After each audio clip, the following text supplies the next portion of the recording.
call the House Education Committee to order. Good morning, and I'd like to call the House Education Committee to order. Today is Friday, April 28th, 2023. Let the record reflect the time is 08 o'clock. Just before we start today, I just want to put out an announcement. There were 3 soldiers that had passed away today in a terrible accident up by Healy, and I want to send condolences to their families and their friends. A little rough. One soldier has made it into the hospital. It was a helicopter crash up there. So to the 11th Airborne Division, we love you guys and thank you for your service. Today we have present Representative Himshoot, Representative Prox, Co-Chair Representative Ruffridge, Representative McKay, and Representative Story, and myself, Representative Allard. I would like to remind the committee members and those in the audience to silence and turn off your cell phones. The staff that will be assisting us today is Linda with the House Records. Welcome, Linda. Kelsey with LIO. Welcome, Kelsey. Lindsay with House Committee Aid. We have 2 items on today's agenda. The committee will be hearing the HB 111 Education for Deaf and Hard of Hearing and a presentation of Alaska education funding.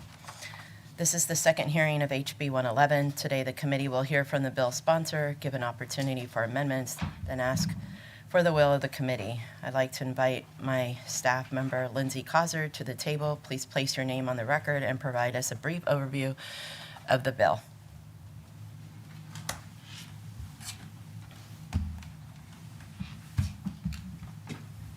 Please put your name on the record and begin your presentation. Good morning, House Education Committee. Through the chair, my name is Lindsay Causer, staff to Representative Allard.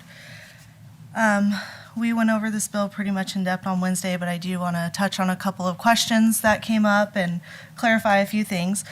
First, the summary of changes was sent out to each of you, and I'd like to review that first. So this is from version A to version S. Section 1 was not in version A. The new section allows parents to determine the child's chosen method of communication. It requires school districts to provide information regarding the tools and resources available to the child, informs the parents of their rights and the school district's duties, and it provides services for their chosen method of communication. It also includes key term definitions. Section 1 of version A is now section 2 of version S, and this section will codify the existence of a centralized school of the deaf, moving it from admin code to statute. And section 2 of version A has now been deleted. So there's been a few questions regarding the term least restrictive environment.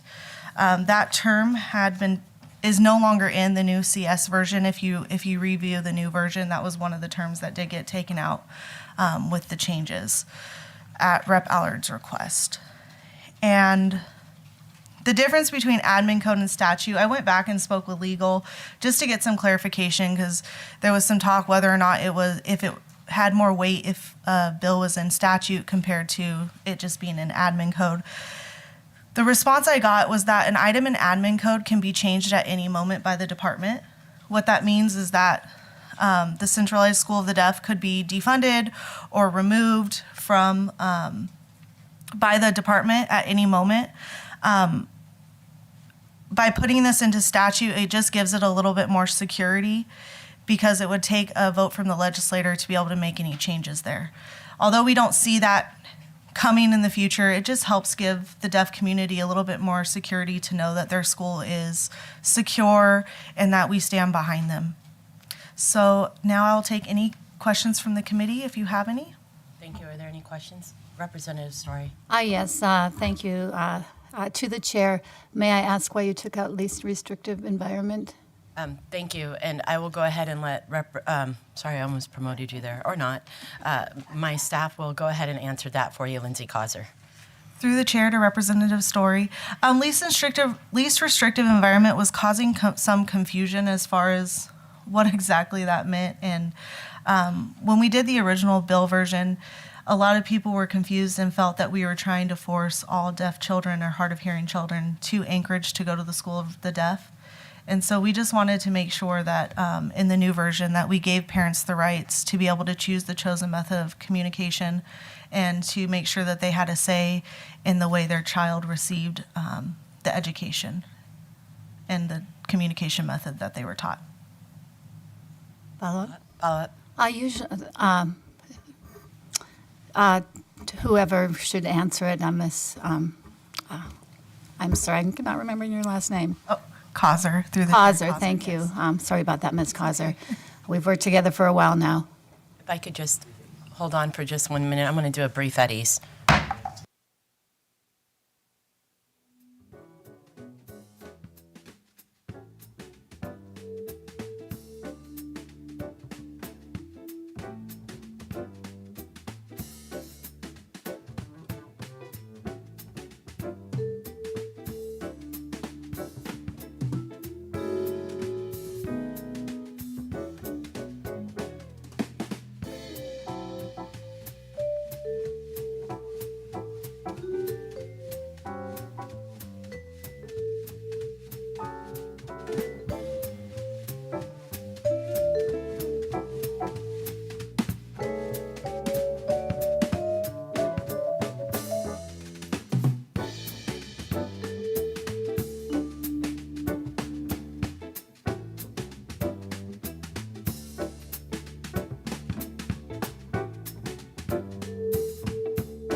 Okay, I call the House Education Committee back to order. I want to recognize that Representative McCormick showed up at 8:07.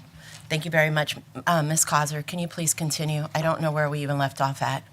Was there a representative story? Did you have a question?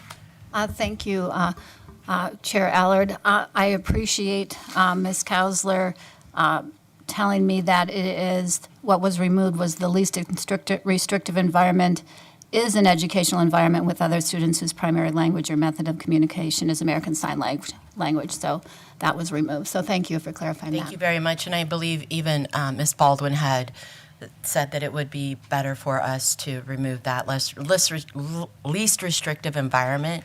And they just weren't aware that the new CS had brought that forward. All right. Are there any other comments? Oh, go ahead, Representative Hemshoot. Goodness gracious, I apologize, Representative Story. That's fine, thank you. It's a compliment. I'm honored, Okay. yes. Should have called you Representative. Did we? That would be really bad. I know, yeah, that would have been a different story. Go ahead. To the committee, I've been talking with some parents the last few days, and one thing in this bill, and I missed the deadline, but I just wanted to bring it up because I think it really is something that further legislation or in following up with districts. Representative Story, may I please pause you for a Sure. moment? Does this have anything to do with asking I keep doing that to you. Ms. Causer, any direct questions in regards to the bill? I want to make sure. Sure, follow up. Okay, thank you. Having to do with Ms. Kausler, any time did you think about adding to Section 1 provides the parent with training to support the child in the methods chosen? What I've heard from other parents is they choose a method, but then the school districts do not give them help in learning sign language, and they've had to ask districts if they will help pay for an interpreter, like a group of parents, and that hasn't happened. And so I'm wondering if you considered adding to this support for the parent to learn. Through the chair to Representative Story, I believe in Section 1, the first lines on page 1, lines 5 through about 15, 14. This whole section is directing the school district to provide the information, and that includes like educating them on the different methods of communication for the child who is deaf or hard of hearing, including listening and spoken language and bilingual approach. And then if you turn to the next page, page 2, number 2, which is lines 3 through 6, there it also requires that they provide the services to the child. So our intent with Section 1 was that there would be a standard of information and training that was provided to the parent so that they understood the different methods of communication, so that they're able to best choose the best method of communication for their child. Follow up? Follow up. Thank you for that. And I'm going a step deeper. Once they choose, it's like we would ask them to provide training to the parent so they're able to support their child in the method chosen. So I see that missing from this bill, but I missed the amendment deadline. I would disagree, but go. Okay, are there any other comments or questions? Okay. We will move on to amendments. The amendment deadline for HB 111 was set for Wednesday, April 26, 2023. Our office received no amendments. Would anyone on the committee like to offer a conceptual amendment? Seeing none, what is the will of the committee? Representative Ruffridge. Thank you, Madam Chair. I move House Bill number 111, also referred to as 33-LS0504/S, be moved from committee with individual recommendations and the attached fiscal notes. Thank you. Brief at ease.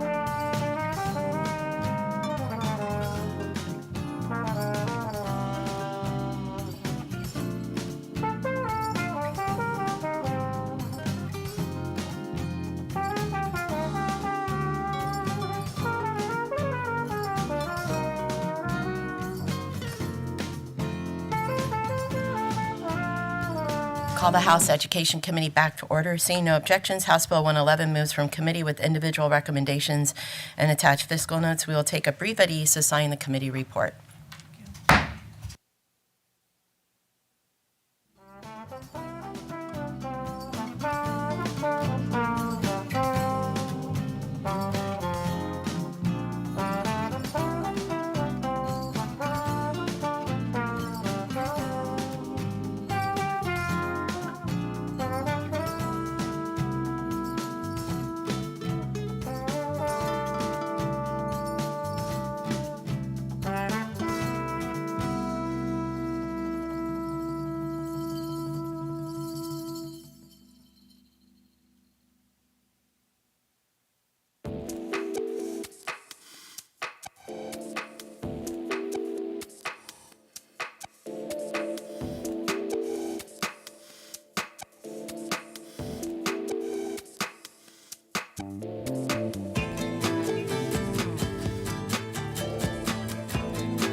Call the House Education Committee back to order. I wanted to give a special thanks to Clara. Thank you for being here today. We all appreciate it. Richard, thank you so much for being part of this and bringing this information to us so we can get this fabulous bill passed. And I also wanted to thank you, Andre, for being here and translating for all of us so we understand. Smiles to everybody. Thank you. Okay, now we're going to move on to our second agenda item, Alaska Education Funding Review. I'd like to invite Ed King to the table. Please place your name on the record and begin your presentation. Thank you so much. This is going to be a lot, and I'm excited to hear it all. Chair Allard, Oh, Representative Hemshoot. I just wanted to know, through the chair, can we ask questions as we go, or do you want them at the end? I'm going to ask Representative, I keep doing this, I'm sorry, I didn't mean to demote you. Ed, if you feel comfortable with that, I don't know how many pages your Alaska Education Funding Briefing is. I just know that sometimes if we go every few pages without a lot of questions, we forget if we don't. Is that okay with you if we kind of go through, or is there a point that maybe you can say, okay, is that all right? Representative, Madam Chair, Ed King for the record. I don't mind taking questions as we go. I think that would be more helpful to the committee members. We do run the risk of running out of time, but I'm happy to come back at a later date if that's your will. Okay, that sounds good. Representative Henshoot, will that work for you? Yes. Representative Story, are you good? Okay, thank you. All right, go ahead, Mr. King. Thank you, Madam Chair. Madam Chair, this presentation is, at your request, was, if I understood the request correctly, it was to look a little bit deeper into the different funding mechanisms for the school districts across Alaska, and basically answer these two questions. How much money does the Alaska school districts get? Where does that come from? And why is our spending higher than average? I know you've heard several presentations on this topic about the funding formula and about funding in general, so I'm not going to try to reiterate any of that. I do want to note that as I pointed out on the first slide, this is an exploration of data. It's not an analysis of data. Yes, ma'am. Thank you. I'm going to interrupt you just for a second. Could you please give us just a tiny bit of your background, maybe a paragraph, so people understand why I asked you to come forward to speak on this? Madam Chair, I'm a professional economist. I have a master's degree from the University of Alaska Fairbanks in economics, an undergraduate degree from the University of Washington. I have a professional certificate from Stanford University. I'm currently the committee resources aide for Representative McKay, and I'm just available here to the legislature and to the majority to help shed light on whatever I can in terms of my expertise. So my background is in data, and I'm happy to share my insights with you. Thank you. Thank you very much for being here. Please continue. Thank you, Madam Chair. And as I was saying, I don't want to confuse this presentation with an analysis. There's no statistical analysis. There's no econometrics.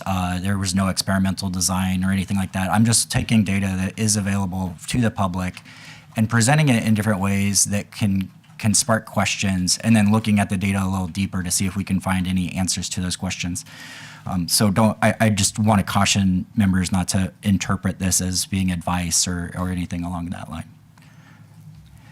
So, Madam Chair, the first graphic is just a graphic that was presented to you from the Department of Education. There was a spreadsheet with a lot of different funding sources to show how the districts get money, and I just presented it here as a visual to show the direction that money is coming from. So you can see there are three basic buckets of money. There's money that comes from the state, there's money that comes from the local government, there's money that comes from the federal government. And when you put it all together, the foundation award, that is the BSA the calculation, the funding formula, it generates about 40% of all of the funding. And I know that's what we focus on a lot here in this building. But there's a lot more to the story than just that. And so when we start talking about data, when it aggregates funding sources, it starts to become very confusing for the public as you try to explain why there are differences. So that's kind of the goal here today. This next slide, it breaks those down. It just kind of summarizes them. Notice that the information that was provided on slide 4 is from the 2023, fiscal year 23 numbers. And all told, it's about $2.7 billion in that spreadsheet, excluding the existing balance of their current funds. On this slide, this is the data from the U.S. Census, and the most recent data that's available from the U.S. Census is from 2020. And so throughout these slides, I'm looking at the 2020 data because it's the most recently available data. And when you look at these numbers, what you can see is that foundation formula, plus the other grants like the residential school grants and quality school grants and other grants that the state distributes to the school districts, totals about $1.2 billion. In addition to that, the state also provides transportation funding as a separate check, and it also provides indirect funding to the school districts through either on behalf payments, which is helping them reduce their unfunded liability, and through construction and debt service reimbursement. So we have these other sources of funds. So all told, it's about a little more than $1.6 billion of the state's funding that goes to the school districts. The local governments also contribute to the district's funding. The required and voluntary contributions from the school districts totals $516 million. They also raise a little bit of money from school lunch programs, and there are other avenues that the school districts, most of that is in-kind contributions or other things that the school districts provide. Representative Hemshoot, do you have a question? Sorry, I could wait till the end of the slide, or? Okay, thank you. And then, Madam Chair, on the right, the federal sources of fund, this are grants that go either directly to the schools or to the schools through the Department of Education. Most of this is impact aid, which is funding from the federal government to compensate for children that are in schools that are that are federal employees. So these are military kids. These are students with parents in other federal service. And there are Title I funds, which mostly is directed towards low income. There's nutrition, child nutrition, special ed, these other funds. So all of these grants, all told, is another $381.8 million in 2020. Thank you. Representative Hemshoot. Hi, thank Hi. you. Through the chair, on the middle section, the local sources, in the 54 districts, so in the district where I work, school lunch is a money loser. We don't actually gain on our school lunch program. We can't quite make ends meet on that. So are you saying that in general, though, a school lunch program actually is a money maker? Representative Hemshoot, through the chair, I wouldn't say that. We're only looking at revenue streams here and not the cost of delivery. So it's very possible that the school lunch output, the expense of doing it, is greater than that 7.1. Got it. Thank you. Follow-up or anything? No? Okay. Representative Prox? Yeah, thank you. Through the chair, just quickly, the amount for school bond debt reimbursement, or even, I guess, the local taxes that are going to support the buildings themselves, are they in the numbers that you're presenting here, or is that an additional amount? Representative Prox, through the chair, in the bucket to the right, the state sources, if this is construction money that's going directly to school districts for operation and maintenance, or it's earmarked directly for construction, it will probably show up in that other category. That is included. I would also say that this is looking at the revenue streams and not the expenditures. And so if the school districts are collecting money for bond payments, it should be included in that other category. Thank you. Okay, continue. So, Madam Chair, all told, this is $2.6 billion that goes to the school districts, the 54 districts across the state. Looking at how much that how that compares to how funding has changed over time, if you just start at the 2021, the preliminary numbers, we have a total value from the U.S. Census for 2021, but not the more granular level. So, if I just put everything in 2021 dollars and kind of compare that to history and see how funding has changed over time, you can see that in 2007, 2008, there was a pretty major shift in the funding policy of the state. Before that, it was relatively flat, and since then, it's been relatively flat when you look at all funding sources. Naturally, the question here, I would like to point out that the most recent data here is 2021, and so we are now budgeting for 2024, and there are high inflation values in 2022 and probably 2023, which would imply that we're now, since funding hasn't increased proportionally, we probably are below that level at this point. So just to keep that in mind. Question, Representative Hemshoot. Thank you, Chair Allard, through the chair. I'm confused from 2017 that shows an increase, but we haven't increased. So total funding, this slide, there could be federal increases, or so whatever increase has not been necessarily the state's contribution, but local. So the increase that we see reflected here, however small it is not necessarily the state's increase. Representative Hemshoot, through the chair, that is correct. Got it. Thank you. Continue. Madam Chair, the natural question when looking at the data presented this way is, what's that bump in 2015? And so in anticipation of that question, the next slide really helps to explain that. So breaking down the funding sources from the state, only from the state, you can see the the four categories are reported by the U.S. Census. So the pupil transportation funding is relatively flat. That's on the bottom. You can almost not see it. State grants, this is your foundation formula. Outside of the foundation funding, other types of grants like the Quality Schools grants, for example. That other category is money for things like debt service reimbursement, construction. And then the blue on the top are the on-behalf payments. These are payments that the state is making to reduce the district's unfunded liability for teacher retirements.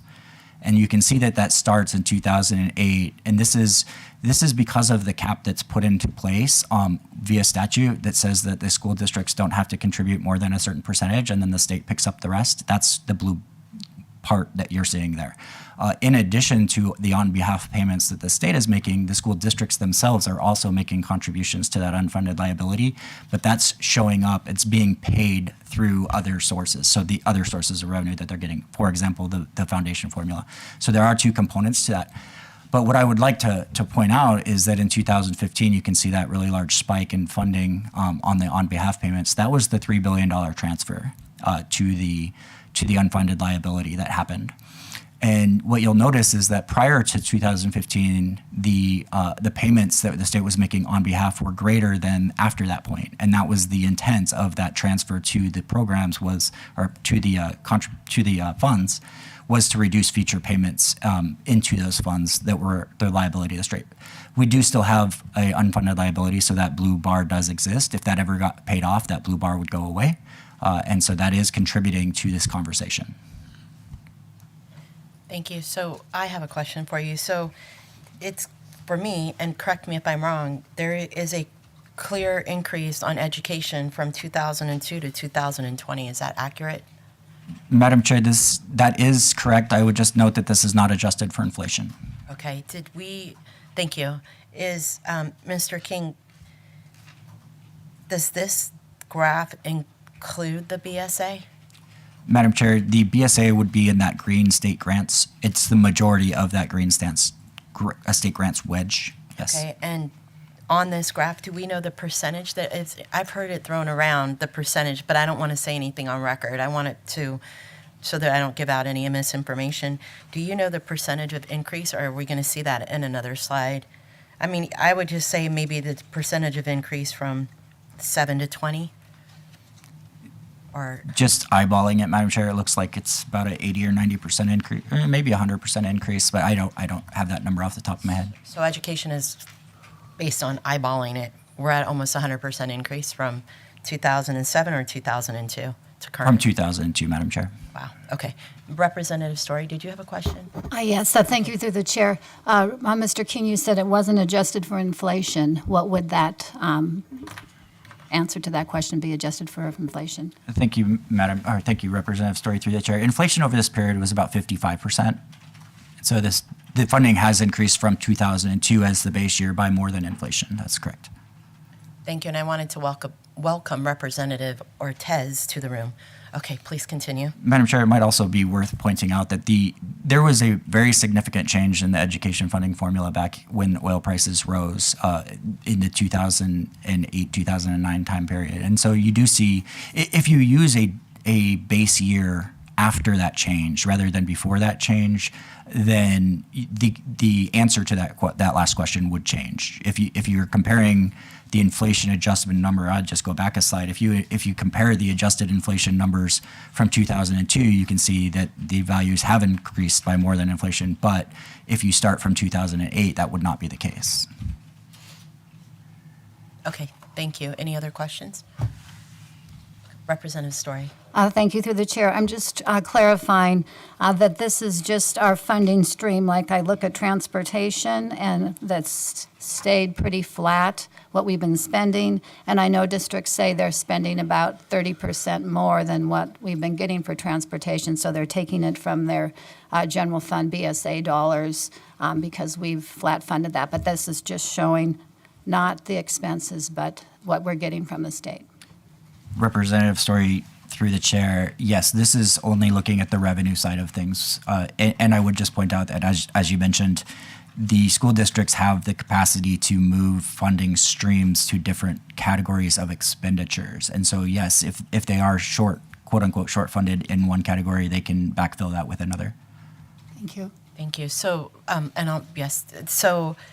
wow. Okay, so we hear school districts concerned about they don't have enough money for transportation, but if we've had perhaps 100% increase from 202 to 220, at any time they could have reallocated those funds or reappropriated those funds into transportation.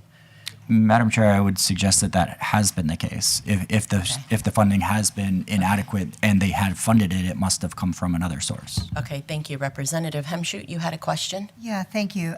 Through the chair, Mr. King, when did we add in to the formula the district cost factor? There were some lawsuits. I think 2002, the Moore case was settled, not settled in 2002, but there was Casiley and then there were more, so there were adequacy suits, and those resulted in some changes. I think one of those actually changed the formula. I'm not sure I'm right about that.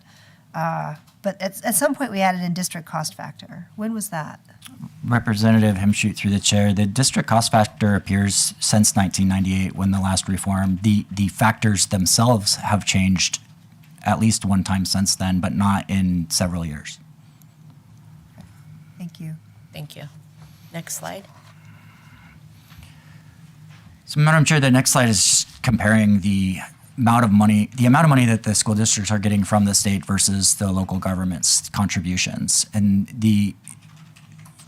in Alaska, it's very clear that the majority of the funding for the school districts comes from the state rather than the local governments. And that's often brought forward as an explanation for why Alaska's funding is higher than other states. I would just point out that there's a wide range of different ways that states can fund their education systems, whether it's through state funding or through local funding, or those are basically your options, right? And the big difference is you're still taxing the same people, you're just taxing them at different levels of government. And so the question is, through state funding, do you want to tax people from one district and then give that money to another district, or do you want that money to stay in the district from which it was collected? And that creates a little bit of a policy decision because in the case where you're taking money from one district and giving it to another, there's questions about fairness. And if you're if you're allowing school districts to raise money on their own and keep it internally, then that creates questions around equity because wealthier districts will be more funded. And so the conversation about state local contributions is an important one.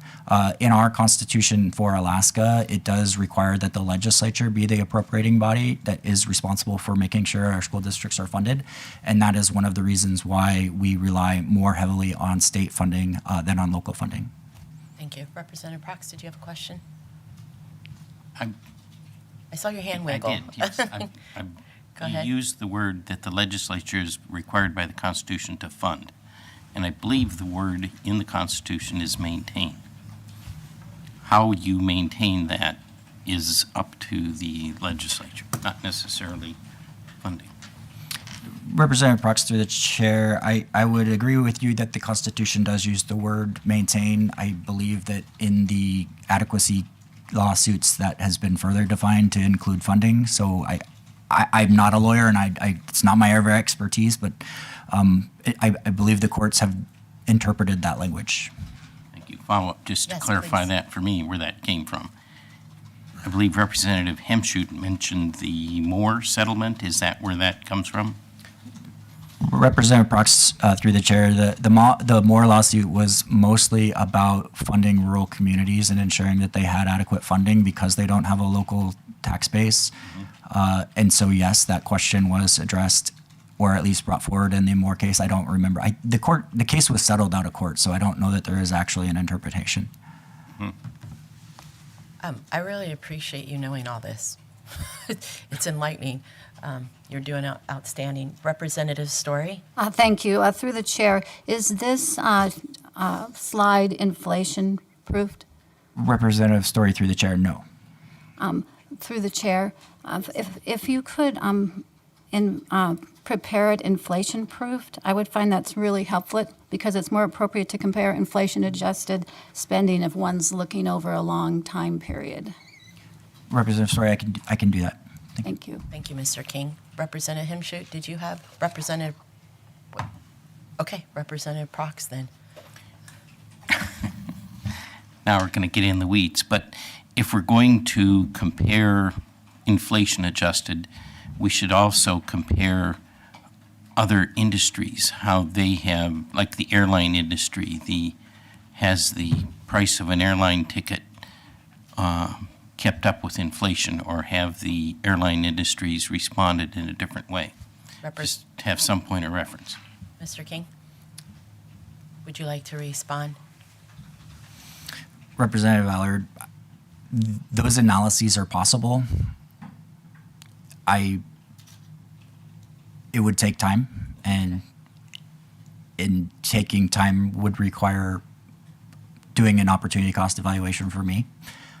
If I was to do it, if the legislature wanted to do that information through a consultant, they could certainly pay for that. I guess that's Beyond what I the said. scope of this slide presentation right now. Madam Chair, yes. This was a exploration of data and not an analysis of the data. An analysis would take a lot more effort, and it would require me to do something different. Okay. Thank you. Thank you very much. Representative Story. Yes, thank you through the chair. I believe through legislative finance, they have adjusted a chart very similar, and it shows that we have lost a lot of buying power, and we cannot buy in education what we could buy in earlier charts. So I think it would be great if we got that, or if you even could find that. I think that would help. I don't know about the comparison between different industries. I can see that, but we do have. Actually, Representative Story, we have Mr. Bell on the line. Mr. Bell, are you there?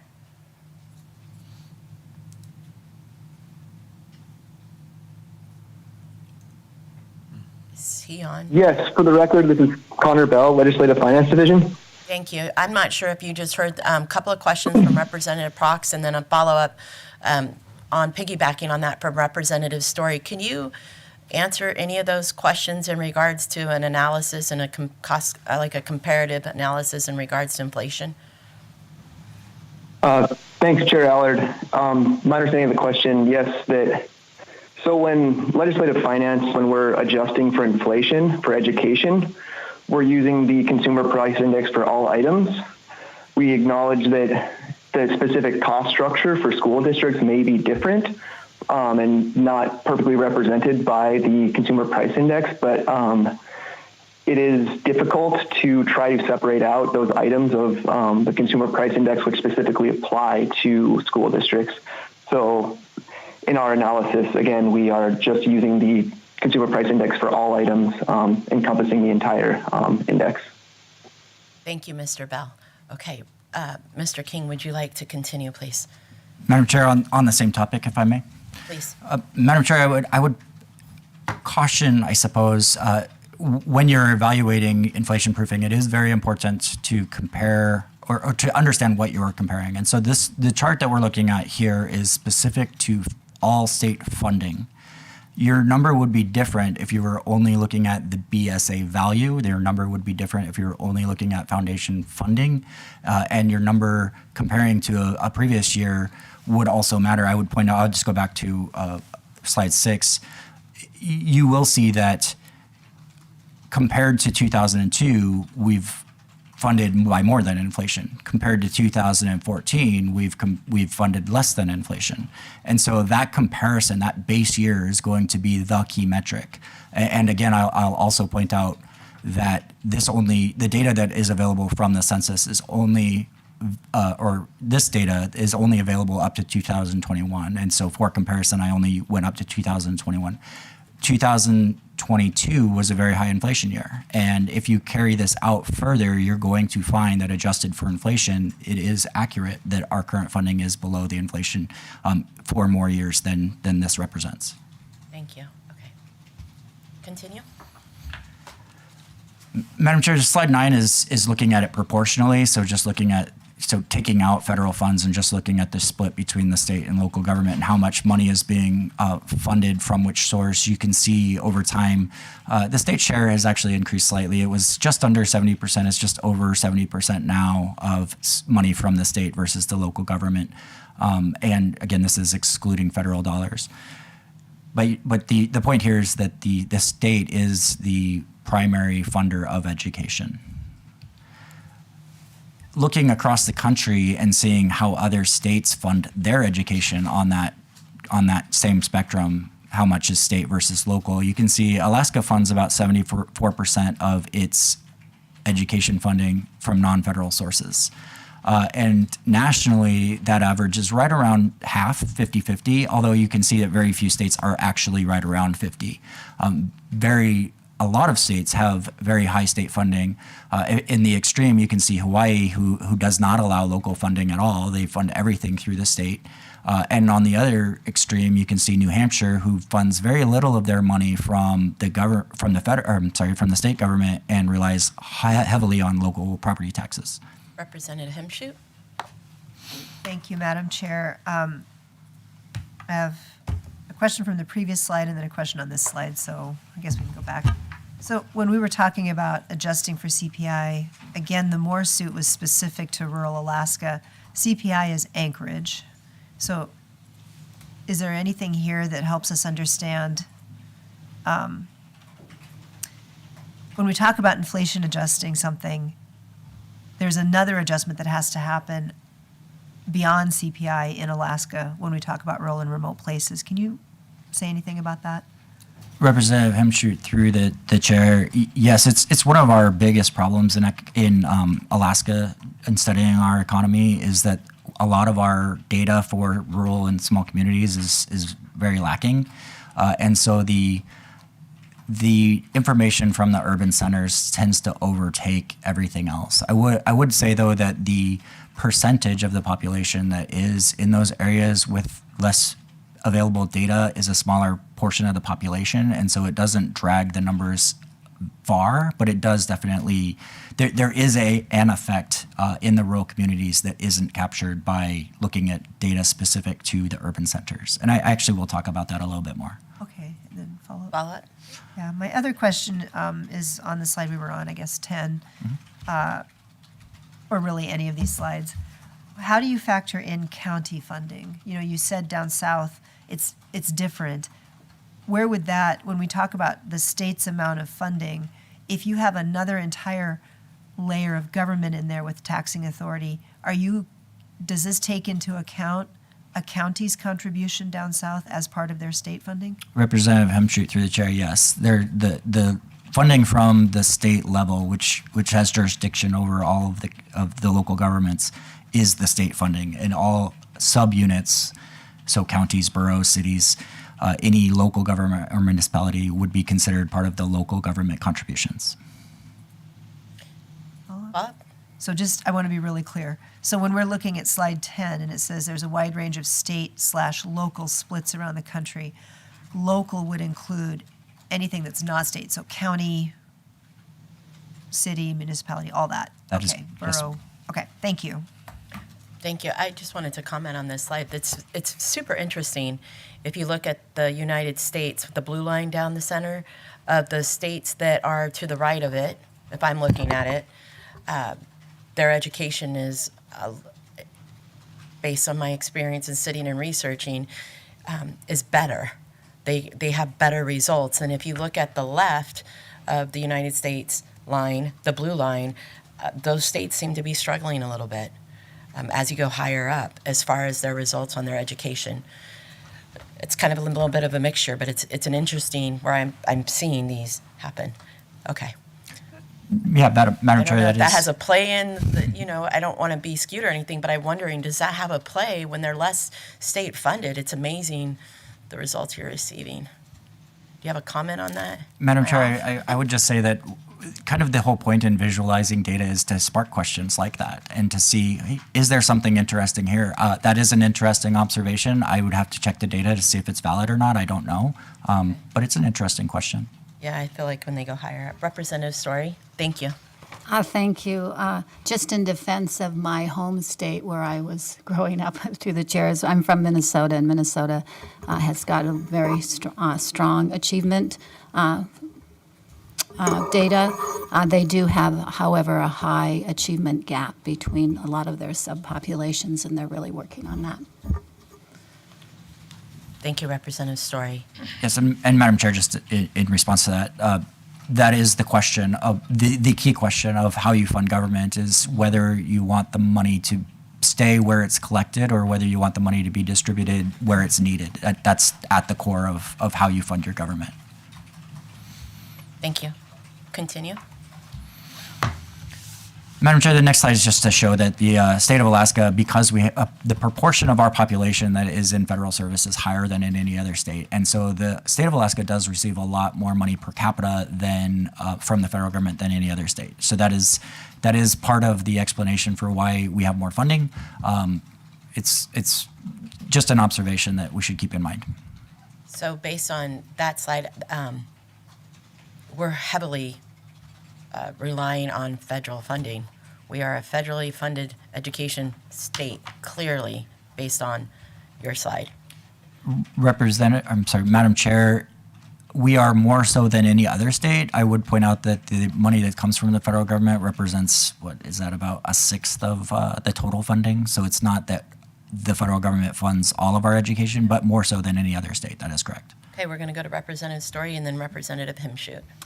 Through the chair, I believe this is also true with federal funding in the area of military infrastructure, that we receive the highest state dollars in those different areas than all the other states.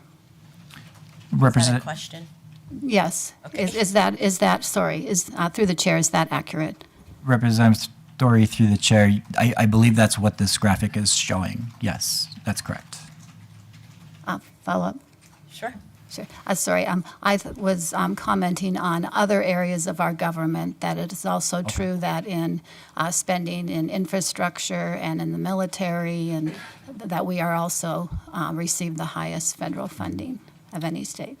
Representative Story through the chair, yes, that is correct. Our economy is more or a larger share of our economy is tied to the federal government than other states in all aspects. That's correct.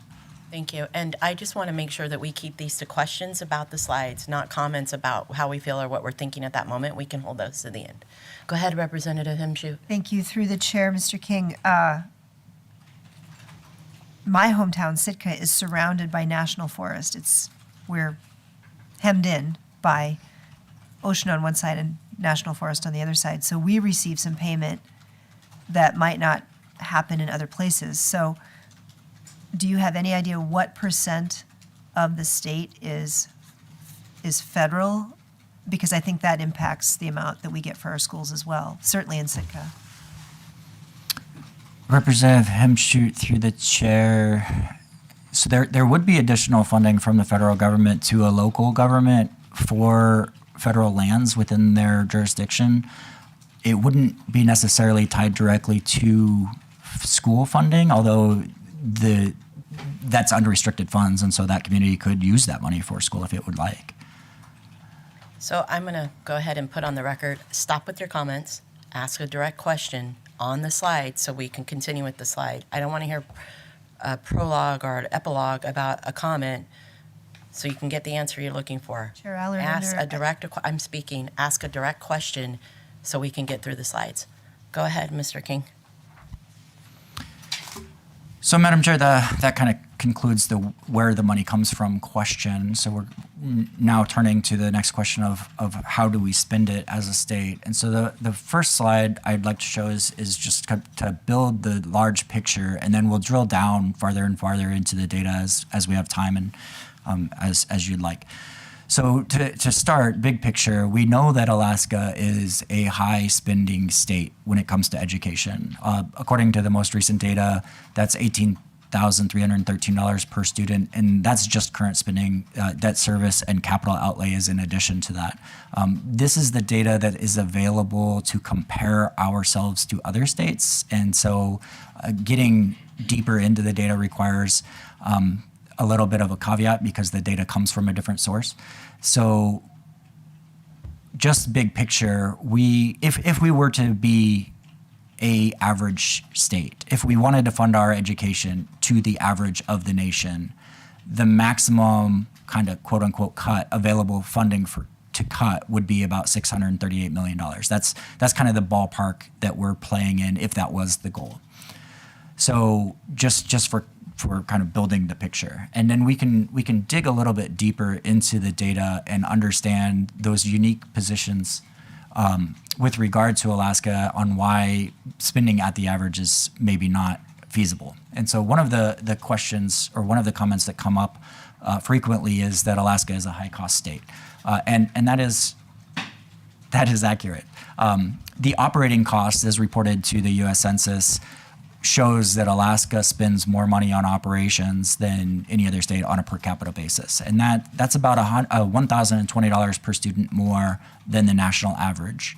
And so if we accept that that is a uncontrollable cost, that explains why $135 million of that $640 million that would be uncontrollable. And so if we make that assumption, now it's possible that number could be reduced through efficiencies if we had different schools or different energy delivery systems or different infrastructure. It's possible that number could be reduced, but mostly that's because we have several small schools, and because you have a fixed cost over a smaller population, your per student cost is going to be higher. And this is per capita? This is per student, yes, ma'am. Thank you. Representative Story. Yes, through the chair, can you define operating costs? Representative Story, through the chair, I don't think I caught the definition in my future slide, but it's things like your fuel costs, your electricity costs, your property costs, your maintenance for your buildings, your insurance, your sewer, water, whatever, electricity, all of your utilities and major operations. There are some salaries and benefits that are included in the operating costs for, like, I believe for janitor services and things like that, but it's mostly non-salary costs. Follow-up? No? Through the chair, it would just be a comment that I know, like property costs, if that's in here, I know Juneau had a $1.2 million increase in our property insurance in the last 4 years. So yes, I can see where operating costs would be high. Representative Prox. Well, I'd rather, I guess, just go through the slides, because this isn't to justify either raising or cutting. It's to try and just understand where we are.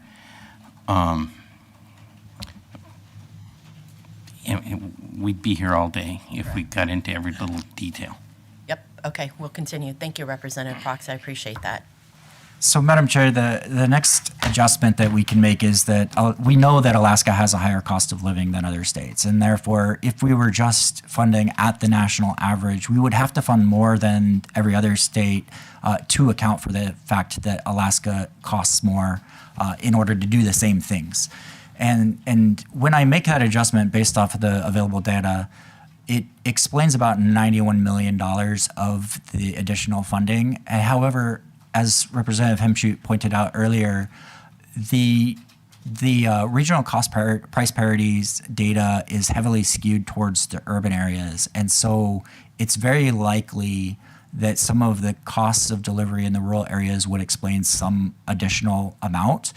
But the data is not readily available to do that analysis, and I just simply didn't have the time to do that analysis deeper. So there is further explanation that could be made for cost of living in the rural communities. Thank you. Next slide. The next slide shows the difference in expenditures, the difference in expenditures across the districts. So these are just ordered from the largest districts to the right to the smallest districts on the left. And you can see that the districts in red, these are districts that have, I believe, 1,000 or less students, if I remember right. And then the green is 4,000 or more. And so the 6 districts on the right are the largest districts. They account for about 80% of the student population in the state. But you'll notice that as you move to the left and the districts get smaller, so do the costs. The cost of delivery, that's mostly operating costs, but it's also other costs as well, do go up. And so there is some explanation that can be made for the fact that rural communities cost more to operate. Thank you. So, Madam Chair, if we remove the higher operating costs and the cost of living that we've already accounted for, it leaves about $400 million or so of unexplained additional costs over average. And so if I separate that between instruction and support, the way that it's categorized by the census, you can see that about $153 million of that is attributable to the instruction side, and about $241 million of that is attributable to support services, excluding operating costs, because we've already accounted for those. And so this is kind of a separation, and we'll go through the left side first and then the right side here to go a little bit deeper. It's worth pointing out, Madam Chair, that when we talk about instruction versus support, there are different definitions of what those words mean. And so when you look at the census data and how they categorize information, the instruction component accounts for about 50% or so of all of the expenditures. And this is all expenditures, including your capital costs, your debt service, your everything, pupil transportation. When you go onto the state's website and you pull down the district data and you look at it, how it's categorized between instruction versus support, you'll find that about 75% of the expenditures are categorized as instruction spending. And there's 2 reasons for this difference. The first reason is that some of the components that the census considers support, the Department of Education considers instruction. Those are specifically your your support services for instruction and your support services for students. Those are categorized as support services by the census and as instruction by the state. The other thing that I would point out is that when you pull down the data from the state's website, it only is showing you data from the general fund of the districts. It's not showing you any of the other funds' expenditures. And so the total expenditure on the right, the 75% number, comes from a total of about $2 billion, whereas on the left, the total expenditures is more like $2.6 billion. And so that difference really changes the proportions. Representative Story? Yes, thank you through the chair, and this slide is very helpful. Thank you, Mr. King. Through the chair, so you're telling me that the state data, the support that they qualify, count as instruction is like our paraprofessionals? Representative Story, through the chair, based on the reading of the chart of accounts, it seems like the paraprofessionals, as we call them, or the classroom aides as they are defined by the census, those are included in the instruction category. The instruction support category is more like sending teachers to conferences and things like that. Follow-up? Like professional development? Representative Story, through the chair, if it's direct training for instruction, it's captured as instruction. If it's training more general, then it's captured as support. And Madam Chair, I would also point out that this is all very confusing, and it may be the case that different districts or different states report the same expenditure in different categories because of this kind of nuance. So that I can't speak to the validity of the data in terms of where the money is being categorized, but the totals should be the same. Thank you. Okay, thank you. Go ahead. So looking at, Madam Chair, the next slide, separating the instruction component. These are what the U.S. Census data show as the three components of instruction. And so they break it out between instruction salaries, instruction benefits, and then other instruction. Other instruction being like classroom equipment and supplies. So the salaries, of course, are teacher payment, teacher salaries, and then the benefits are health insurance and pension primarily. And you'll notice that in the benefits, it does include those on-behalf payments. These are the payments that the state is making for the districts to reduce their unfunded liability. So this is how you can break down the components. And so that allows us to look a little bit more closely at the different components of instruction and compare us to other states, which is what I'm doing on the next slide. So on the left is only looking at the salaries, and this is adjusted for cost of living and looking at just the instruction salaries. This is the money that's paid to teachers. What you'll see is that Alaska is very close to the middle of the pack in terms of how much we pay the teachers, adjusted for cost of living, and arguably maybe below average once you adjust for the fact that the rural communities should be paying their teachers more in order to attract them. So it would appear, based on the data, that if there is additional funding that's going to school districts, it's not because it's going to the teachers. If you look at the right, then you'll see that the instruction benefits are much higher in Alaska than the average. It accounts for about $120 million of the $140-ish million that was attributable to instruction. And so what you're seeing there is that Alaska has more than likely higher costs of healthcare, but also it's those on-behalf payments, those payments that are going to pay down our unfunded liabilities for previous defined benefits programs. It's being captured as a benefit to current teachers. And so that might be a little bit of a misperception for the public. They're thinking that we have one of the better benefits packages in the state. But remember that some of that money is going to teachers that are already retired and not necessarily the ones that are working now. Go ahead. Could you repeat that? Yes, Madam Chair, I would say that I was just pointing out that No, I mean, like literally repeat what you just said so that it's on public record loud and clear.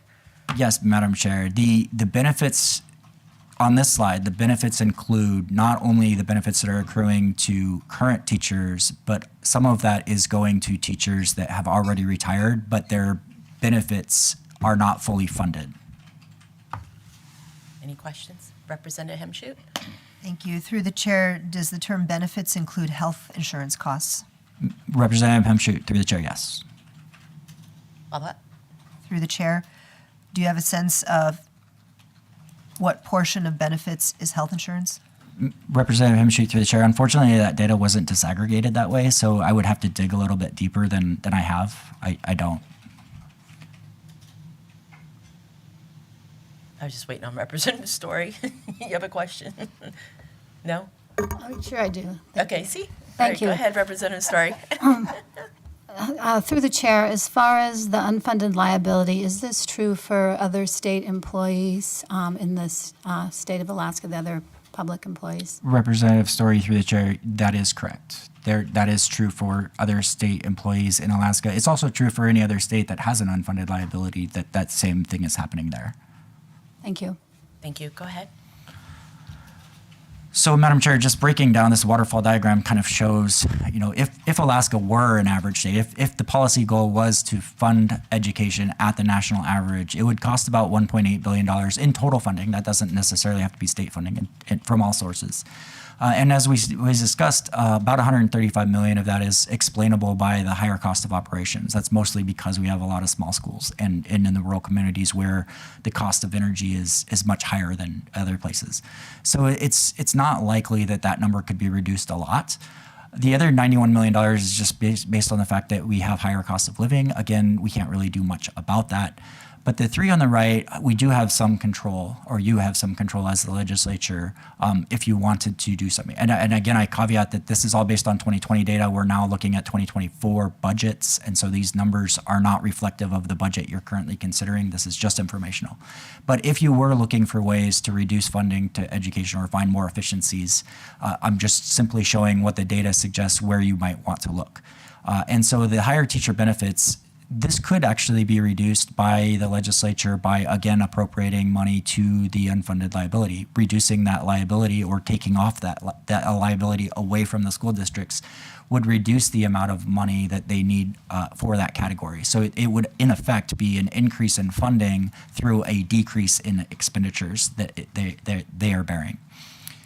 The $241 million in support services, that's what we'll dig into in the next few slides, just to kind of try to track down where that might be happening. And then there is another $52 million in other expenditures that's very, well, it's impossible based on the data that we have to figure out where that money is.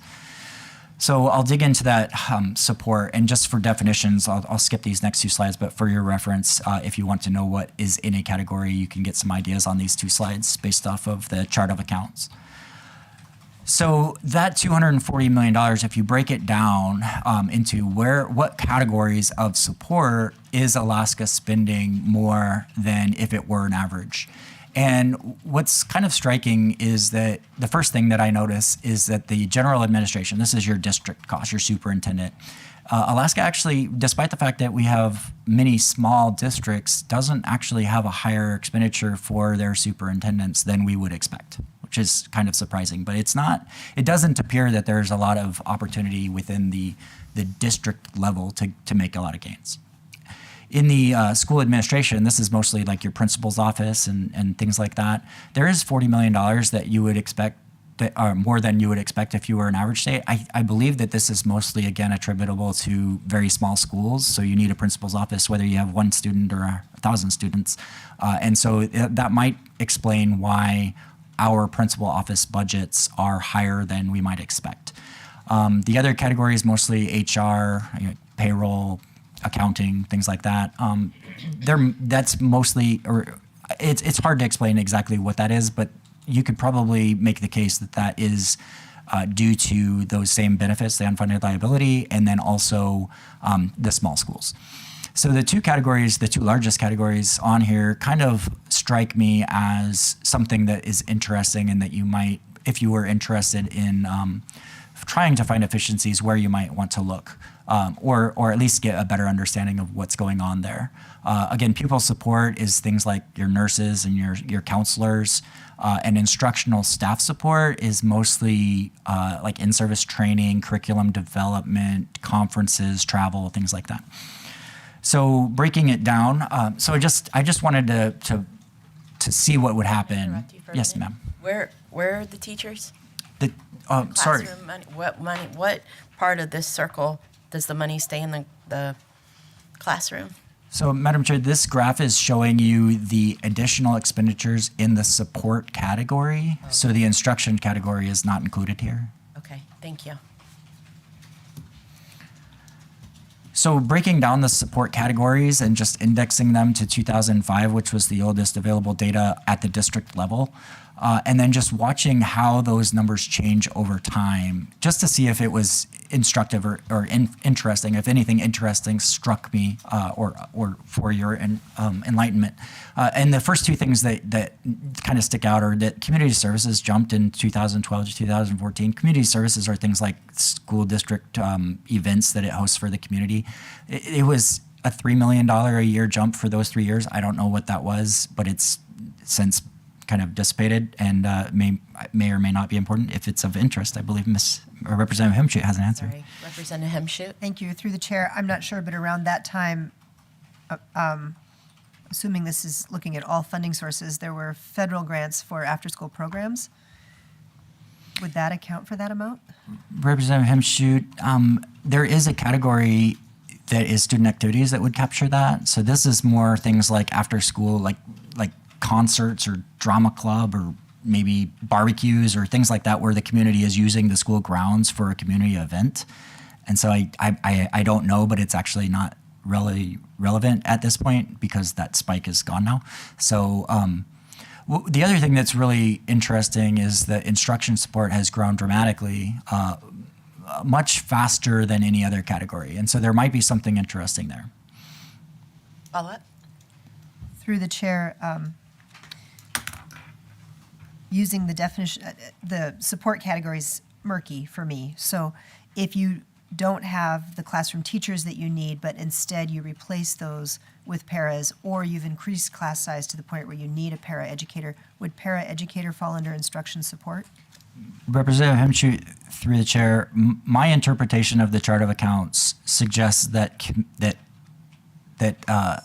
classroom aides get counted under instruction and not instruction support.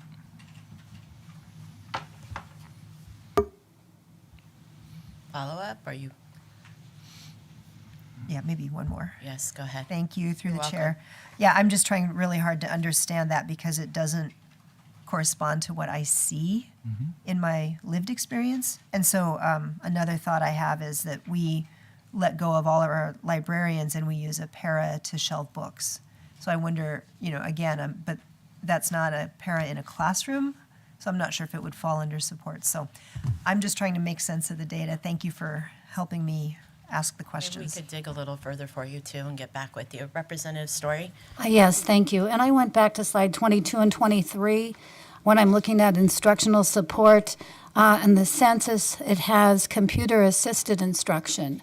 And it seems like we have been going to more and more technology and training with that. That would make sense in some ways. But yeah, I agree with Rep. Hallard. We should ask more questions We could get by the districts and other clarification people. for that. Yeah. That would be wonderful. Madam Chair, I would just point out that according to the way that the chart of accounts is written, if you're a teacher that's delivering education directly to a student, it should be counted as instruction. If you're assigning a student to use technology outside of the classroom, it should be included in support. How districts actually report those expenses, though, is unclear. I agree. Okay. Continue, please. Thank you. So, Madam Chair, the two things that are kind of interesting here, I guess, are first that instruction support has grown tremendously, and then second, it's important to notice that special education instruction and support have grown at a faster rate than non-special ed instruction. And if it is of interest, there is that really kind of that V shape that drops down in 2021 that might pique someone's interest or curiosity. That is your student activity line, and obviously during COVID, a lot of those activities were canceled. So we can dig a little bit deeper into the data with regard to instruction support. I just went in and looked at I compared the reported numbers in 2005 to 2023 by district, and you can then notice which districts have really grown in support. I was really curious. I thought that maybe it was an acreage, like an urban areas thing, but it really isn't. The majority of these expenditures seem to have happened in the Lower Kuskokwim, North Slope Borough, Yukon, Lower Yukon, Northwest Arctic Borough, and Bering Strait Borough. All of those numbers outpace inflation by quite a bit. Inflation accounts for about 40 million of the change. That would be the expected growth based on 2005. So there's about $100 million of excess growth, and I'm sure that there's a good explanation for why that is. But if you wanted an answer, this would be where you would look. Representative Himshu? Could I have the latitude just to make a comment on Lower Kuskokwim? Can you hold that comment to the end so we can get through the slides? Thank you. Lots of time. I only have a couple more slides, Madam Chair. Oh, okay, go ahead, Representative Himshu. He said it was okay. Okay, thank you. You're welcome. Through the chair, Mr. King, thank you. Lower Kuskokwim gave us a presentation a while back, and all of the work that they're doing to provide a bilingual curriculum in their lower grade levels would come at some expense. And so when I looked at this, I was like, whoa, what's up with the Lower Kuskokwim line? But it makes a lot of sense if you think about not only the translation work that they've done for their curriculum materials, but then publishing those, curriculum materials that you can buy have to be translated and republished to operate a bilingual school in Yuktun, not in Spanish. So that helped me understand the context maybe of that line. Comment? Question? Representative, ahead, Madam Mr. Chair, I'm sorry. So it is a $30 million a year increase, which is a substantial amount of money relative to the other district expenses. I am positive that there are explanations for why that exists. The one that Representative Himchut just mentioned is one. I also know that there is a program sending residents to UAF to become certified teachers that might fall under that category, and maybe there's some instruction spending that's being categorized as support. I don't know. Maybe the member from Bethel might have some insight. The member from Bethel, I have a question to ask you too. Mr. McCormick, or Representative McCormick, how many students are in that school district? I don't know off the top of my head. Open dialogue? Did you want to? No, I don't have anything to say. Okay. Thank you. Other than I don't know what's going on right now. Thank you. We're talking about the budget with the school districts. Go ahead, Representative Prox. I'll just comment, we don't have any control over the individual school district Right. budgets. But the question, if we're focusing on the spike in Lower Kuskokwim, are they reducing spending? They must be in some other category. Don't know what that is. So let's And not get too focused on I just want to local control reiterate that schools. Mr. King is here. He's just putting on the board the numbers and where they're falling. He doesn't really have an opinion on any of it. He's just giving a presentation on numbers. Madam Chair, thank you. And I would also point out that the Lower Kuskokwim number is only 30 million of 143 million. So I wouldn't focus too much on just that one number. Again, this is just a breakdown of what the data says. I don't know how to interpret it. Those are good questions for the districts themselves. Continue. And then, Madam Chair, we noticed that the special needs funding and expenditures outpaced other instruction on that chart. If I go back, so you can see that special education instruction and support outpaced instruction growth over this period. And so we're just kind of looking at what that means. And so the current state's funding formula provides special needs funding by two ways. One is through the ADM, through the foundation formula directly. This is the 0.2 multiplier that applies to the formula. And when you compare the ADM before the special needs factors applied to after it, you'll see that it accounts for about $193 million. And then there's an additional special needs funding mechanism called intensive special needs, which is 13 times the BSA per student that is qualified as intensive special needs. And so that totals up to $248 million. And so combined, the state's contribution to special needs is $441 million in 2024 in the budget, based on the formula. Representative Henshoot. Again, the latitude, just to make a comment on that. Yep, please do. Thank you. Through the chair, the federal law governing special ed requires a lot of what's reflected here, but the federal funding to support that falls very short of what the law requires. So this is a federal unfunded mandate that the schools bear, and that the state then also bears. So I just wanted to point out that I, speaking as a teacher, am grateful for this funding because it allows us to have every child in our classroom, no matter what, but it does come with expense. Thank you, Representative Henshoot. Mr. King. Thank you, Madam Chair. I in follow-up to that, I would point out that there are additional funds for special education from other sources, in addition to the state funding. And I would also point out that if the actual expenditures that are necessary for special education exceed this amount, the school districts still have to pay it. They just have to pay it from another source. Or if their special needs are less than this amount, they can use the additional funding for another purpose. It's not restricted to special needs. Thank you. Representative Prox. Thank you. Through the chair, do we have any way of keeping track whether in some districts they have excess needs and are short funded, if you will, while in other districts it's possible that there's excess funds available? Do we have any way of tracking or knowing whether that or whether that's a significant consideration, I guess? Representative Prox, through the chair, there are two categories that are reported based off of the DEED data called SPED instruction and SPED support. And so we can see how much money is being spent on those purposes. Whether that's the right amount of money or not is unclear, or whether there are additional funds in other categories that are supporting those students is unclear. But what we can do is look at the money that the districts are reporting as spending for those purposes and compare that to the funding that the state is giving to them, kind of tagged for those purposes but not restricted to it.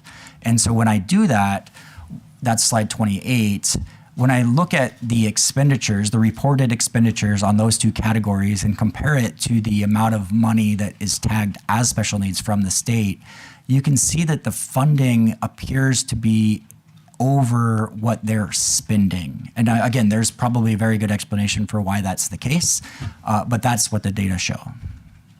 Representative Henshoot, or did Representative Proxy have a follow-up? Yes, there is a statistically significant difference. Excessive money at the state level, aggregate level. We're funding more than is spent for that purpose. But is there a way of, and then digging deeper into that, are individual schools, I would guess there's a wide variation per school. Some are probably spending much more on intensive needs. I think that's what we're talking. Oh, no, this is just spending special needs. Very confusing. Yeah, I would imagine, though, it's still that there's some districts are spending quite a bit more than they're receiving, and then there's some that are spending quite a bit less, and that we might need to know, we might need to have that information in order to make a rational change to that part of the funding formula. Madam Chair, I'm not making any policy recommendations here. However, I would point out that the last time that this formula was studied by a legislative consultant in 2015, that was one of the points that were brought forward, that the funding for special education is not tied to the number of students that require those needs. And so there are districts that are quote unquote overfunded for that and other districts that are quote unquote underfunded. That is an observation that the consultant did make. And I would also just caution, I suppose, that I don't really know how these districts are categorizing expenditures as special needs or not. It's very possible that a student is in the general classroom for most of the period and in the special rooms for other portions, and I don't know how those expenditures are being categorized. So it's not to say that this data is saying that something is amiss. It's just showing you if there was interest in whether special education is appropriately funded or not, you can draw your own conclusions. Thank you. We're going to go with Representative Himschoot, Story, and then Ruffridge. Go ahead. Thank you. Through the chair, Mr. King, for this definition of special needs, the green line, does that include, or maybe the red line, does that include English language learners and gifted? Representative Hemshoot, through the chair, it should. How the districts actually report it is a question I can't answer. Follow up? Follow-up.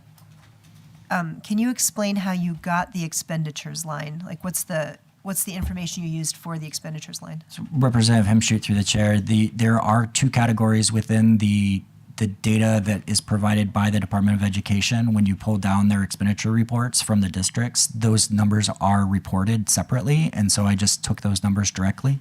I did this. There's no analysis or no data collection here. This is just numbers that are presented.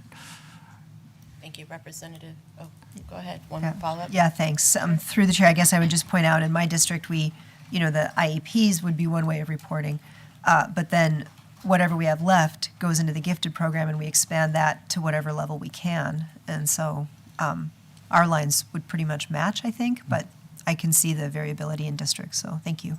Thank you, Representative Story. Yes, through the chair, is this chart inflation-proofed? Representative Story, it is not. However, the distance between the lines would not change if it were. I'll follow up. So you're saying that if this was inflation-proof, that our funding would buy less, but you're saying that you would drop down the expenses? Representative Story, through the chair, if you inflation adjusted both the funding and the expenditures, then the distance between the lines wouldn't change. Okay, follow up. Yep, through the chair. Go ahead. Have you kept track of the numbers of special ed students increasing over these years? I know that we have heard from districts that our kids who are in special ed have been increasing significantly. Representative Story, through the chair, there isn't a reported number available. Maybe there is, but I didn't find it for non-intensive special needs. The number for intensive special needs is reported within the foundation formula data that DEED releases, and there is a significant increase. From 2005, it was, I want to say 1,700 or so students, and there are now 3,200 or more. So the number of students that are classified as intensive special needs has increased dramatically over the years. Whether that means that something has changed or that the categorization has changed or some other factor, I can't say. Brief at ease.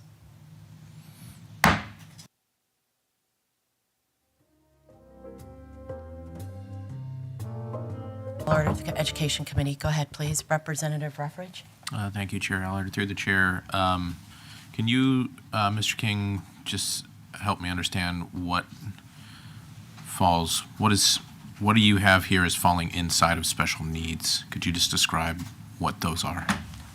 Co-Chair Ruffridge, the Department of Education is the one that has the chart of accounts that asks the districts to report the expenditures as special needs. So it's not something that I've done. Within that chart of accounts, special education funding for instruction is for your special education teachers and the paras that are in those special education classes, and special education support would be the support for those classrooms. Yeah, could you, just in your understanding, describe for me what you would consider a special education classroom? Representative Ruffridge, these should be any classroom where the primary teacher, the certificated teacher in charge, is a special education instructor. That's my interpretation of a special education classroom. There may be classroom aides that support a special needs child in a general classroom. This should also include gifted and talented programs. It should include any other programs by language or how, all of the other different factors that are special education, which simply means not general education. Okay, thank you. Representative Prox? Thank you. Through the chair, just to clarify, there is a distinction between special needs and intensive special needs. Is the funding and expenditure for intensive special needs included in this chart, or is that a separate chart? Representative Prox, through the chair, that money is included here. It's one of the two categories. So the combination of these two categories is what generates that green line, which is intensive and non-intensive needs. Again, none of that money is restricted to those uses, but that is how the money is determined to go to the district. Mm-hmm. Continue. And I think I only have one more slide, Madam Chair, and that's just to point out that it might not be the case that Alaska wants to be average. And so the premise that we are spending more money than the average, it might not be the right premise. That's a policy decision for the legislature. And what you're seeing here is all 50 states just plotted based on the proficiency of their fourth graders in the last NAEP exam compared to the instruction adjusted for cost of living per student. And I took out the operating costs because it is distortive, and what you find is that there is not a significant relationship between funding and outcomes based off of total expenditures. The relationship is stronger when you look at how much money is going into the classrooms versus outputs. And actually, the report that I mentioned earlier from 2015 made the same conclusion. Their conclusion was a $1,000 increase per student would increase our proficiency by about 2% in reading. So there is a very strong relationship between additional funding in the classroom, and they were very careful to make that distinction that it has to be classroom instruction and not general expenditures. You will see better results if you do spend more money. You'll notice that the line represents what you would expect based off of the spending, what your outcomes should be. You'll notice that there is a lot of variability around that line, which means that this is actually not statistically significant. It has a very low R-squared value. And so just because you increase spending does not mean that you will move to the right. It just means that tendency you should. You will definitely move up because you spend more money. And any number above the line suggests that you might be outspending your results. And anything below the line would suggest that you're getting better results than expected based on the amount of money that you're spending. And so I just pointed out a couple of the states that are of interest on the graphic, but the other 45 states are also listed there. And you'll notice that Alaska is above the line, and that is primarily because of those higher benefits. And so what you're seeing here, I think, once you make that adjustment for those higher benefits, mostly the unfunded liability, Alaska is pretty much on the line. And so an increase in instruction theoretically should increase outcomes. Thank you. Representative Hemshoot? Thank you, Chair Allard. Through the chair, can you explain outcomes? What? Representative Hemshoot, through the chair. On this graphic, outcomes means proficiency on the NAEP score based off of fourth grade reading. And what you're showing, what this graphic is showing is the number of students that scored above basic. The NAEP scores themselves could also be used, or the number % above proficiency could be used. Those words mean things and different things to different people. Thank you. Okay, next slide. I think that's the last slide, Madam Chair. That just some takeaways for you. I don't need to read them. You can read them yourself. So I can conclude there, Madam Chair. Okay, are there any last questions or comments we'll start with Representative Hemshoot. Thank you through the chair, or Yes? to the chair. Are these comments to close out for the day? Yeah. Or for Mr. King? Yep. Okay. Or to him, however you want to just close it up. Okay. I appreciate the extra time and effort that you've put into bringing this to us today. I guess my main comment is I was at a meeting last night where test scores aren't the measure, and now today test scores are the measure, so we need to decide how we measure the success of Alaska schools, and I would welcome the increased investment in our schools. And I would just, I guess, add, if we invest through the BSA, then transportation might take some of that money, and some of the other things that the schools have to do will eat up the money that we would like to have going to instruction. And so, but the BSA will also provide some stability in funding, which will help districts focus on what they're there to do. They're not going to be scrambling for how are we going to get kids to school and how are we going to fill positions. And so I think that an increase in the BSA is supported by this presentation. And I would welcome a conversation where we discuss what are the outcomes we're looking for and how are we going to measure the outcomes of our schools. Thank you, Representative Hemschoot. Representative Prox, do you have any last comments? Well, thank you to the chair. Thank you for the work that you've done on this, Mr. King. I agree with Representative Hemschoot that the first thing we need to focus on is what are we going to agree on for outcomes. That's what we're after, is outcomes first. And then everything has to fit within that frame of reference. And I don't think we have agreement on the outcomes, and we need to get there. I'll let you do the closing comments. Representative Ruffridge, do you have any closing comments? No comments, thank you. Representative McCormick, do you have No any comments, closing thank you. comments? Thank you. Representative McKay, do you have any closing comments or question? No, I just think that it's very important that we look at this kind of data to understand where the significant amount of money is going. I think the purpose was to show that the state is just part of the funding that our schools receive, and we need to be aware of where all that money's going. And I think that's our responsibility as legislators, as the board of directors for the state of Alaska, is to know where the money's going and what are we getting for it. And I appreciate Mr. King's work on this and the opportunity to look at it today. Thank you. Thank you. Representative Story, closing comments or questions? Yes, thank you. I too want to thank Mr. King for the report, and it does have a lot of questions and really some things I hope we can look into, if not this year, next year, about the support categories. And instructional support, so we can understand more, what the districts spend and do in those areas. I think that would be helpful. I do think that it does collaborate with ICER's study on education that shows a lot of the reasons our costs are high is because of our health benefits, because of our the number of small rural schools, and because of our costs of operations, the fuel, things like that. So it's good when we see certain things collaborate with one another.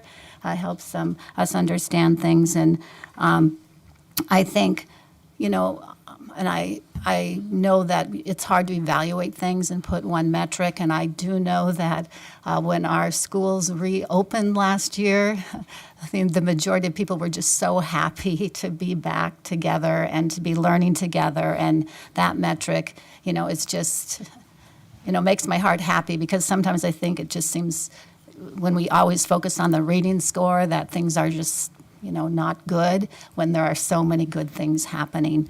And I appreciate the look at funding. I do know that we do have a lot of fixed costs, and so, and I'm concerned about the READS Act and how we want to target more training, which would be a non-support thing in the column. We're going to be spending a lot of money on professional development for the science of reading, and we have those fixed costs going up, so I think it's really important that we are funding enough money so we're impacting instruction, because we know we have those increases that we can't quit funding, such as fuel and property insurance. So thank you again for your report. Thank you, and I just have a quick comment. So, to be clear, this is federal, state, and local, and the BSA is not all. We do have funding coming in from various avenues, and I think that, thank you so much for your presentation, and the fact of the matter is, numbers don't lie. Go ahead, Mr. King, you have your last word, your comments, if you wanted to address any of the comments that were made here today, and thank you. This took a lot of time and effort, and I look forward to doing more. Thank you, Madam Chair. I hope I satisfied your request, and in response to some of the comments that were made in closing, I just respond. The value metric that we want to measure is quite important. If we're going to compare ourselves to other states, then you need a common base of comparison, and that is why that information was presented on the slide, is because it's the information that is available. It doesn't mean that that's the only metric that is the right metric. And how Alaska wants to determine success is definitely a decision that we can make. But whatever it is, we should measure it over time and make sure that we're getting the results that we're intending to get. The REAS Act being one of those efforts, not just increasing funding, but also increasing the directive, the mandate to accomplish that goal. The other comment that I would make is that it is the case that, especially now with the district cost factors, those district cost factors are static. They've been static for decades, at least a decade, more than a decade. The cost of fuel is not static. And so when the cost of fuel changes and goes up, that money necessarily comes out of the classroom. And so there are opportunities for Alaska to better allocate its funding. We've talked about a few ways here to make sure that those results are being accomplished. Thank you very much, Mr. King. That concludes our business for today. Seeing no other business before the committee, we will adjourn. Let the record reflect that the time is 9:47 a.m.